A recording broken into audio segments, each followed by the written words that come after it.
Audio Jungle.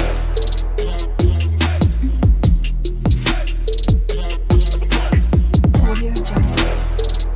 Hello friends, आपका स्वागत है आपके अपने चैनल स्टडी स्टेप्स पर। आज हम पढ़ने वाले हैं रेखा की ढाल या प्रवणता, स्लोप।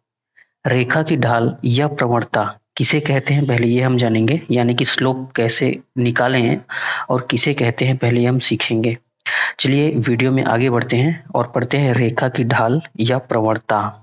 पहले हम समझते हैं कि रेखा की ढाल या प्रवणता होता क्या है।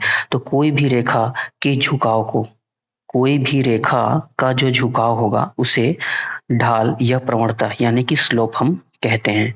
तो इसका एक कंडीशन है, देखिए, अगर कोई रेखा दो बिंदु ए और बी से गुजर रही हो तब की स्थिति में रेखा की ढाल या प्रवणता हम कैसे निकालेंगे, उसे अभी उसके जो कॉन्सेप्ट है उसको पहले समझेंगे। उसके बाद हम रेखा की ढाल या प्रवणता निकालने की कुछ प्रश्न लेंगे। तो पहले चलिए रेखा की ढाल या प्रवणता निकालने का जो कॉन्सेप्ट है, मेन कॉन्सेप्ट, उसको समझते हैं। मान लीजिए एक रेखा है जो दो बिंदु ए और बी से गुजर रही है। बिंदु ए का निर्देशांक मान लिया जाए x1 y1 है और बिंदु बी का निर्देशांक x2 y2 है। बिंदु ए का निर्देशांक x1 y1, बिंदु बी का निर्देशांक x2 y2, इन दोनों बिंदुओं से एक रेखा गुजर रही है। तो इस रेखा का ढाल या प्रवणता क्या होगा, देखिए हम उसको लिखेंगे ढाल या प्रवणता। ढाल या प्रवणता जिसे हम अंग्रेजी में स्लोप कहते हैं। तो किसी भी रेखा का ढाल या प्रवणता कब कैसे निकालेंगे, जब वो दो बिंदुओं से गुजर रही हो तब की स्थिति में ढाल या प्रवणता का हमारा फॉर्मूला होता है y2 minus y1 upon x2 minus x1। y2 minus y1 upon x2 minus x1, और यहाँ पे निर्देशांक के मान रख के हम किसी भी रेखा का ढाल या प्रवणता निकाल सकते हैं। यही हमारा सूत्र है या फॉर्मूला किसी भी सरल रेखा की ढाल या प्रवणता निकालने का। तो यही इसका कॉन्सेप्ट है। कोई भी रेखा जब दो बिंदुओं से गुजर रही हो तो उसकी ढाल या प्रवणता हम इस सूत्र से निकालेंगे। तो चलिए इस कॉन्सेप्ट को अच्छे से समझने के लिए हम इस पर आधारित कुछ सवाल लेते हैं और सवालों को हल करते हैं। हमने सवाल लिया है, एक रेखा जो दो बिंदु ए और बी से गुजर रही है। बिंदु ए का निर्देशांक 3,7 और बिंदु बी का निर्देशांक है 6,8। तो इन दो बिंदुओं से जब एक रेखा गुजर रही है तो इस रेखा की ढाल या प्रवणता हमको ज्ञात करनी है। तो यहाँ इसको हल करने के लिए चलिए यहाँ पे हम इसको हल करते हैं। इन दोनों बिंदुओं ए बिंदु बी, इन बिंदु के जो निर्देशांक हैं उसको हम x1 y1 ऐसे मान लेंगे और बिंदु बी का जो निर्देशांक है उसको x2 y2 इस तरह से मान लेंगे। क्योंकि अभी हमने पढ़ा है ढाल या प्रवणता का सूत्र क्या होता है, ढाल या प्रवणता जिसे हम स्लोप भी कहते हैं। क्या होता है y2 minus y1 upon x2 minus x1। इस तरह से इसमें हम वैल्यू पुट करेंगे y2 माइनस y1। देखिए y2 हमने 8 को माना है तो यहाँ पे 8, अब बीच में माइनस है तो माइनस लगा देंगे, माइनस y1 7 है तो यहाँ पे हम 7 लिखेंगे अपॉन, देखिए x2 माइनस x1, तो x2 6 है माइनस x1 की वैल्यू 3 है। यहाँ पे इस तरह से वैल्यू को हम पुट कर लेंगे। तो 8 माइनस 7 यहाँ से 1 मिलेगा और 6 माइनस 3 यहाँ पे 3 मिलेगा। तो ढाल हमारा 1/3 मिल गया। इस तरह से इस फार्मूले में पुट करके हम किसी भी कोई भी रेखा जो दो बिंदुओं से गुजर रही हो उसका हम ढाल या प्रवणता यानी कि स्लोप आसानी से निकाल सकते हैं। चलिए एक अगला सवाल लेते हैं ताकि कॉन्सेप्ट आपके और अच्छे से क्लियर होते चले जाएं। हमारा नेक्स्ट सवाल है, जो अगला सवाल है, एक अक्ष के समांतर रेखा की प्रवणता यानी कि ढाल ज्ञात कीजिए। कोई भी रेखा जो x अक्ष के समांतर है, ऐसी रेखा का प्रवणता हमको ज्ञात करनी है। एक सिंपल सा सवाल है लेकिन ये पढ़ने में बहुत ही कठिन लग रहा है। तो हमको ध्यान ये रखना है कि कोई भी रेखा जो x अक्ष के समांतर होती है उसमें y निर्देशांक 0 रहता है, और अगर कोई रेखा y अक्ष के समांतर है तो उसमें x निर्देशांक 0 रहेंगे। एक्स अक्ष के समांतर अगर कोई रेखा है तो उसमें y निर्देशांक 0 होंगे और y अक्ष के समांतर किसी रेखा में x के निर्देशांक 0 होंगे। ये हमको ध्यान रखना है। तो देखिए x अक्ष के समांतर ये रेखा है तो इसके सारे जो y निर्देशांक होंगे वो 0 हो जाएंगे।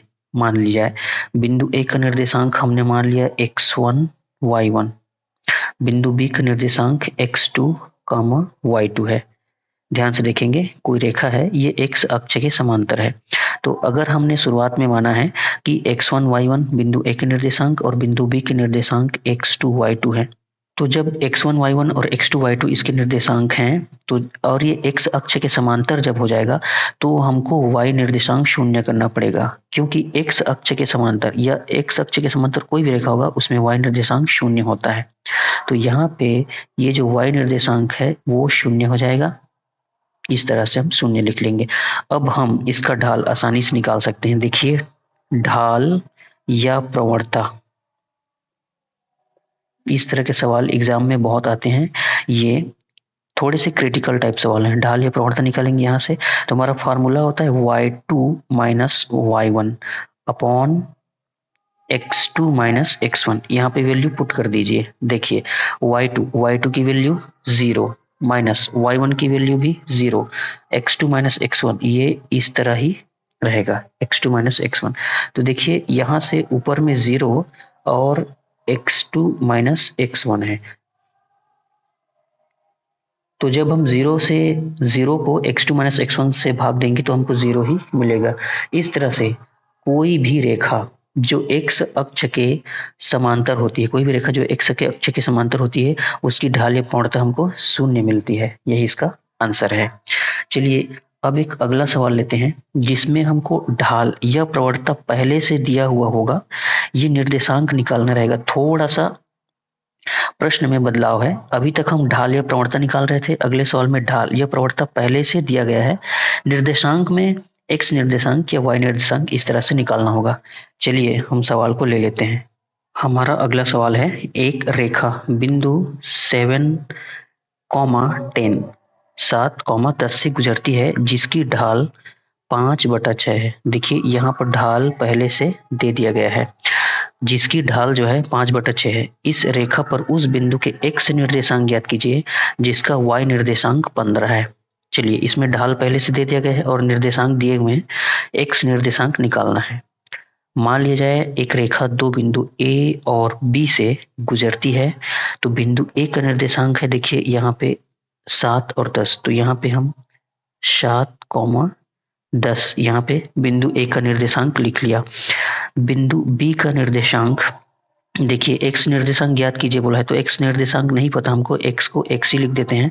y निर्देशांक देखिए यहाँ पे 15 है, तो y निर्देशांक हमने लिख लिया 15, x निर्देशांक नहीं पता तो x लिखा है। बिंदु A का निर्देशांक 7, 10 तो पहले से दे दिया हुआ है, 7,10 इस तरह से लिख लिया। और ढाल दिया हुआ है। चलिए ढाल जो है उसको हम यहाँ पे लिख लेते हैं। जो ढाल है वो है 5/6। ढाल जो है 5/6, ये सारी चीजें हमको दी हुई हैं।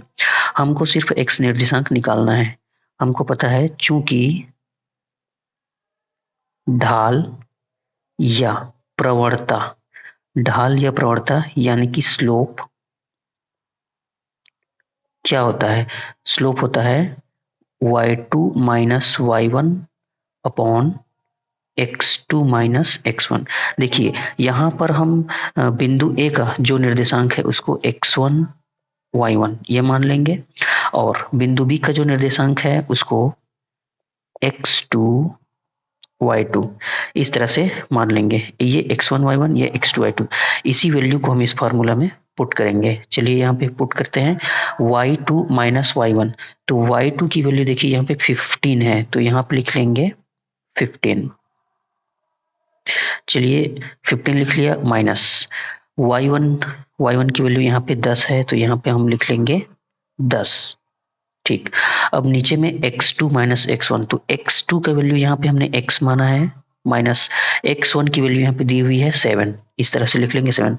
15 माइनस 10 अपॉन x माइनस 7, और ढाल हमको पहले से दिया हुआ है उसको भी इधर लिख लेते हैं। ढाल 5/6 है तो ढाल को हमने लिख लिया 5/6 इज इक्वल टू 15 माइनस 10 बचेगा यहाँ पर 5 और x माइनस 7 उसको भी यहाँ पे लिख लेंगे x माइनस 7। अब यहाँ से सॉल्व करने के लिए हम क्रॉस मल्टीप्लिकेशन यानी कि तिर्यक गुणा का सहारा लेंगे। यहाँ से हम तिर्यक गुणा कर लेंगे, चाहे तो यहाँ पे लिख लें तिर्यक गुणा। तिर्यक गुणा करके क्रॉस मल्टीप्लिकेशन करके हम यहाँ से x की वैल्यू निकालेंगे। देखिए तिर्यक गुणा जब हम करेंगे तो x माइनस 7 का मल्टीप्लाई होगा 5 के साथ, तो इस तरह से यहाँ पे हम लिख लेंगे 5 मल्टीप्लाई x माइनस 7, बीच में इक्वल टू का साइन लगेगा, बराबर का साइन, और 6 का तिर्यक गुणा जो है तिरछा गुणा 5 के साथ होगा तो 6 पंचे 30, इस तरह से हम लिख लेंगे। 5 मल्टीप्लाई x माइनस 7 है तो 5 का हम मल्टीप्लाई पहले x के साथ करेंगे, 5 का x के साथ होगा तो ये हो जाएगा 5x, बीच में माइनस है तो 5 7 जा 5 सत्ते ये हो जाएगा 35, ये 6 पंचे 30 है, इसको यहीं पे लिख देंगे।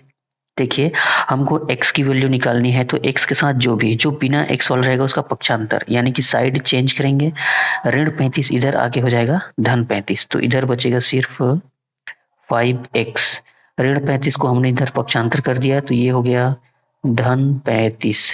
जब हम पक्षांतर करते हैं तो चिन्ह में बदलाव होता है, ऋणात्मक धनात्मक हो जाता है और धनात्मक ऋणात्मक, तो ऋण 35 इधर जाके हो गया धन 35। अब यहाँ से x की वैल्यू किस तरह से निकालेंगे, देखिए 30 धन 35, 30 धन 35 ये हो जाएगा 65 यानी कि 65। अब यहाँ से x की वैल्यू निकालेंगे, देखिए 5.x, 5 जो है x के साथ यहाँ पर गुणा है, इधर जाकर हो जाएगा भाग, तो x की वैल्यू जब निकालेंगे तो 5 यहाँ पे मल्टीप्लाई, इधर आके हो जाएगा डिवाइड, तो 65/5। जब हम 65 को 5 से डिवाइड करेंगे तो हमको मिल जाएगा 13, 13 पंचे 65 होता है। तो देखिए x निर्देशांक, x की वैल्यू हमको यहाँ से मिल गई 30, इस तरह से x की वैल्यू यानी कि x निर्देशांक हमको मिल गया 13। इस प्रकार जब हमको ढाल या प्रवणता पहले ही दिया गया हो और निर्देशांक निकालने के लिए कहा जाए तो इसी मेथड, इसी विधि से हम निकाल पाएंगे। तो इस प्रकार के सवाल को आप इस मेथड से आसानी से सॉल्व कर सकते हैं। चलिए आशा करता हूँ इस वीडियो से आप रेखा की ढाल या प्रवणता स्लोप निकालना अच्छे से सीख गए होंगे। अगर वीडियो अच्छा लगे तो वीडियो को लाइक करें और हमारे चैनल को सब्सक्राइब जरूर करें ताकि आपको ऐसे वीडियो के नोटिफिकेशंस मिलते रहे। मिलते हैं अगले वीडियो में, तब तक के लिए जय हिंद, धन्यवाद।